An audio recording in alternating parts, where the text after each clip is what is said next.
रंगरेज साहब, जो राजस्थान निगम ने जो आदेश जारी किया कि हलाल और झटका ये मीट बताना होगा आपको, मामला सुप्रीम कोर्ट तक भी पहुंचा है, उस पर आपकी पहली प्रतिक्रिया में ले लूं।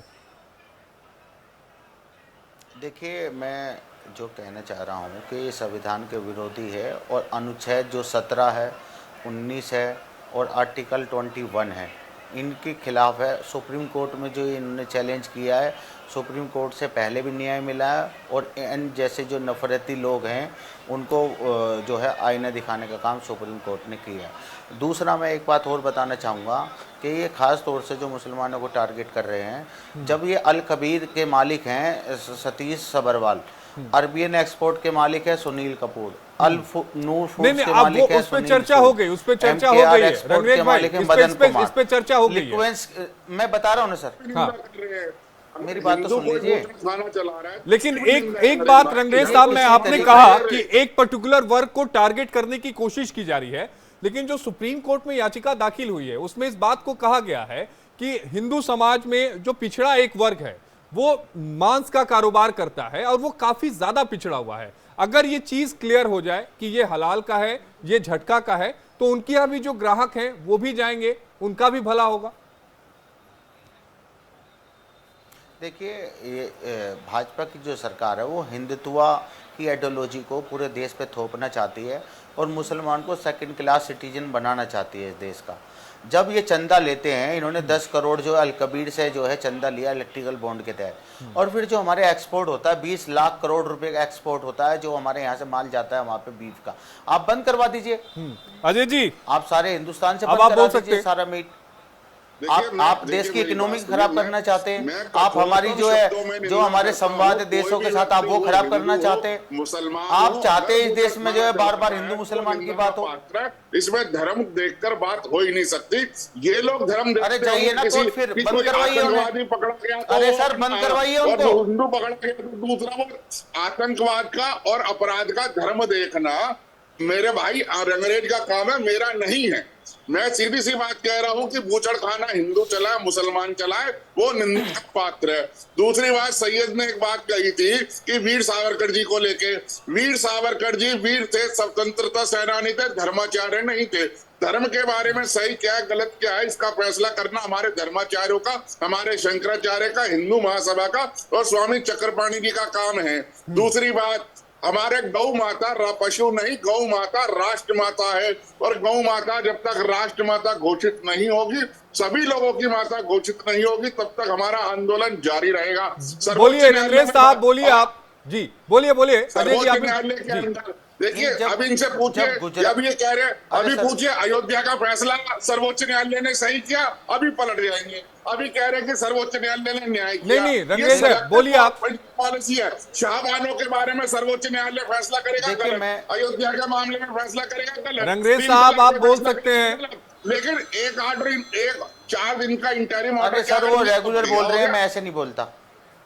एक मिनट अजय भाई बोलिए, रंगरेज भाई बोलिए। देखिए, मैं कह रहा हूँ जब गोवा में और साउथ में और जो है कलकत्ता में जब वहां पर खुलेआम गोश्त जो है बीफ काटा जाता है और खाया जाता है, वहां पर ये और भाजपा की सरकार है, वहां पर बैन करवाइए आप राष्ट्रीय पशु जो है घोषित करवाइए गाय को, अगर आप इतने बड़े हमदर्द हैं तो। और जो गाय, हमारी गाय माता जो रोडों पर घूम रही हैं, वो कचरा खा खा के मर रही हैं, उनकी कैसी बेरहमती, उनको खिलाने तक के लिए आपके पास जो है चीजें नहीं है, मगर आप उन पर गाय पे जो है राजनीति। भाई इसका जवाब दीजिए। आप लोगों को मार देते हैं गाय के लिए, तो ये दिखा देता है कि आपका चेहरा किस तरीके का है इस देश का। मजबूती पे अपने बलबूते पे काम कर रहे हैं। दिल्ली हाई कोर्ट में 8 पिटीशन गौरक्षा को लेकर पेंडिंग है, अगली तारीख 2 अगस्त और 23 अगस्त। अरे सर आप चले गए, उस पर न्याय मिला। हम भी चाहते हैं कि राष्ट्रीय पशु बना दिया जाए, गाय को बनाइए ना। पशु नहीं रंगरेज जी, आप बनवाइए, आप तो सरकार आपकी है, 10 साल से सरकार केंद्र में आपकी है, आप करवा भाई उनको। आप जो है नाजिम खान साहब आप कुछ कहना चाह रहे हैं, नाजिम भाई के पास भी चलते हैं। जी रंगरेज भाई, नाजिम भाई आप कुछ कहना चाह रहे हैं। तो ये कह दूं कि बार बार गाय की बात आ रही है, तो हम कहते हैं कि आप राष्ट्रीय पशु घोषित कर दीजिए, हम आपके साथ आप टॉपिक को डाइवर्ट कर जा रहे हैं, टॉपिक को डाइवर्ट कर जा रहे हैं नाजिम भाई। टॉपिक यहाँ पर हलाल वर्सेस झटका है और दूसरा ये है कि क्या कांवड़ मार्ग पर जो दुकानदार हैं उन्हें अपना नाम बताना जरूरी है या नहीं है? टॉपिक को डाइवर्ट करके आप लोग गाय पर लेके चले जा रहे हैं।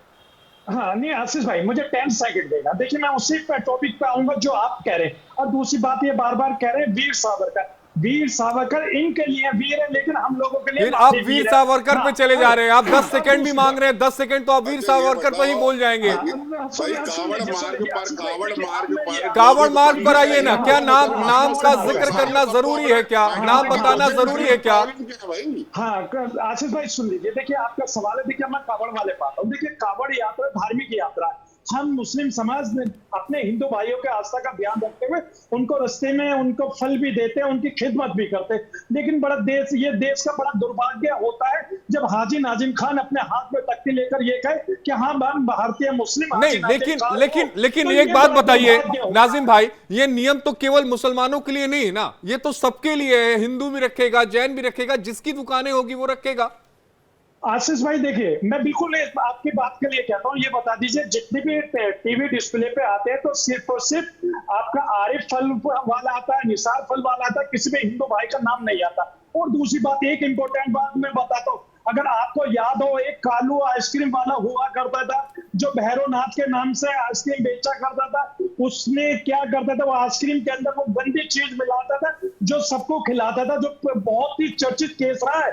तो वैसे तो चर्चित केस कई सारे हो जाएंगे ना नाजिम भाई, वैसे चर्चित केस तो बहुत सारे होंगे, उदाहरण इनके पास भी होंगे। चक्रपाणी जी, 50 से ज्यादा, मैं नाजिम खान से कह रहा हूँ, यूट्यूब पे 50 से ज्यादा वीडियो पड़े हुए हैं जहाँ रोटी पे थूकना, फलों पे थूकना, किसी खाने की वस्तु पर पेशाब करना, और सबके नाम नाजिम खान है या सैयद जवान है। उसमें कोई भी हिंदुओं का नहीं है। तो एक बात से है ना, मेरा आर्टिकल 25 मुझे कहता है ना। लेकिन नाजिम खान भी तो यही कह रहे हैं ना अजय गौतम जी कि अगर कोई भी किसी की आस्था से खिलवाड़ करता है, जो थूकने का काम कर रहा है, वो मानसिक रोगी है। नाजिम भाई तो बात मान ही रहे हैं ना, जो आप कह रहे हैं वही बात तो वो भी कह रहे हैं।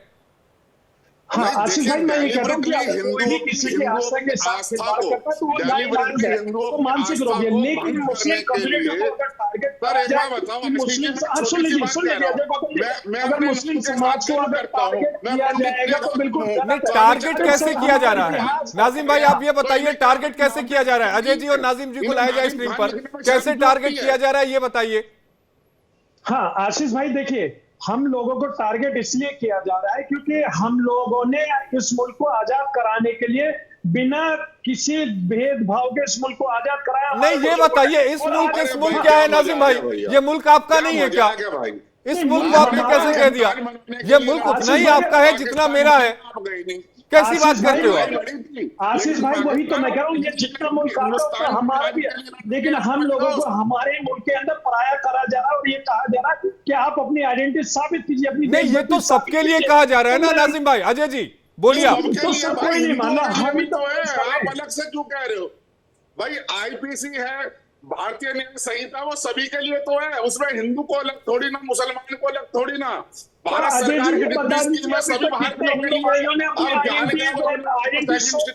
सुन लीजिए, मैं मुजफ्फरनगर गया था, सुन लीजिए अजय गौतम जी, मैं मुजफ्फरनगर गया था, मैंने फल वालों से बात करी कि भाई आप किस समुदाय से? उन्होंने कहा कि हम हिंदू हैं। मैंने कहा आपने नाम नहीं लिखा? तो उन्होंने सीधा कहा हमें नाम लिखने की जरूरत नहीं है, हमने भगवा चोला पहनना था, हम हिंदू हैं। और मैंने कहा वो मुसलमान जो नाम लिख रहे हैं कह रहे हैं कि उनको अपनी देशभक्ति साबित करनी पड़ेगी। ऐसा लोग हिंदू भाई परसों एक व्यक्ति फल खरीद सकता है, भाई से उनका नाम पूछेंगे, बिल्कुल गलत है। अश्वनी दुबे के पास चलते हैं। अश्वनी जी 1 मिनट रुक जाइए। अजय जी, अश्वनी जी ये बताइए कि हमारा कानून क्या कहता है? चलिए 2006 का जो एक्ट था यूपी सरकार का, जिसमें यूपी सरकार ने कहा था कि सभी दुकानदारों को अपने नाम बताने होंगे, जो जिनकी खाने पीने की दुकानें हैं, जो रेस्टोरेंट चलाते हैं, और रेट भी देना होगा। उसके बाद जागो ग्राहक जागो आया। लेकिन क्या वाकई इस तरह का जो आदेश है वो सरकार जारी कर सकती है कि नहीं, आपको आइडेंटिटी रिवील करनी पड़ेगी ताकि दूसरे की भावना आहत ना हो? ये दो बातें हैं, भावना आहत करना और खाद्य में पदार्थों में स्वच्छता मेंटेन करना, हाइजीन मेंटेन करना, दोनों अलग अलग चीजें हैं। आप सुप्रीम कोर्ट के पैरा 8 में जो इंटरिम प्रोटेक्शन है, उसके पैरा 8 को पढ़ेंगे तो सुप्रीम कोर्ट ने जो फाइंडिंग दिया वो दिया है कि जो भारत का कानून है फूड सिक्योरिटी एक्ट, उसको अगर हम देखें तो उसमें जो है हाइजीन मेंटेन करना ये जिम्मेदारी है वहाँ पर जो रेस्टोरेंट ओनर्स हैं उन सब की। साथ ही साथ उसमें यह भी लिखा हुआ है कि वो वहाँ जो खाद्य पदार्थी की अथॉरिटीज हैं वो अथॉरिटीज इंश्योर करेंगी कि पब्लिक को सुरक्षित, हाइजीनिक और अच्छा खाना मिले। और इसीलिए सुप्रीम कोर्ट ने कहा कि आपका आदेश किस नियम के तहत है, क्योंकि हमारे पास वो अभी नोटिफिकेशन में ये नहीं आया कि आपका जो नोटिफिकेशन है बैक्ड बाय एनी लॉ है। लेकिन सुप्रीम कोर्ट में अगर मान के चलिए, सुप्रीम कोर्ट ये कहती है कि वो फूड सिक्योरिटी एक्ट के प्रावधानों के तहत दिया गया है, तो निश्चित तौर पर कोर्ट विवाद नंबर 2 उस पर विचार करने के। नंबर 2 आइडेंटिटी रिवील करना और स्वच्छता मेंटेन करना, दोनों में अंतर। स्वच्छता मेंटेन करवाने की जिम्मेदारी लोकल प्रशासन की होती है। पुलिस के रोल पर कोर्ट ने कहा कि पुलिस का बिजनेस नहीं है ये कि वो नेम प्लेट लगवाए, लेकिन कोर्ट ने यह भी कहा कि आप बताएंगे कि किस तरह का खाना लेकिन अश्वनी भाई, जो मुजफ्फरनगर पुलिस ने जो जारी किया था अपना नोटिस, उसमें बड़ा ही साफ लिखा था कि स्वेच्छा से आप लगा ले। नहीं, वो कमिश्नर का नोटिस था। अरे नहीं, जो मुजफ्फरनगर कमिश्नर का नोटिस था कि स्वेच्छा से लगा ले। मुजफ्फरनगर पुलिस ने नोटिस नहीं किया था, पुलिस इंप्लीमेंट करवा रही थी। वो नोटिस आज भी सोशल मीडिया पर जहां तक मैंने पढ़ा है वो कमिश्नर का नोटिस है, और कमिश्नर डिविजनल कमिश्नर अपने एरिया का हेड होता है। लेकिन क्या और वो कमिश्नर ने एसपी को भी नोटिस नहीं मार्क किया था, जो मैंने पढ़ा है। और मैं अभी अगर मुझे लगता है दूसरा कोई नोटिस है तो क्षमा करिएगा। उस नोटिस में लिखा हुआ है कि फूड सिक्योरिटी एक्ट जो है उसके प्रावधानों के तहत हाइजीन मेंटेन करने के लिए कांवड़ यात्रा के दौरान अथॉरिटीज ये इंश्योर करेंगी कि हाइजीन मेंटेन हो।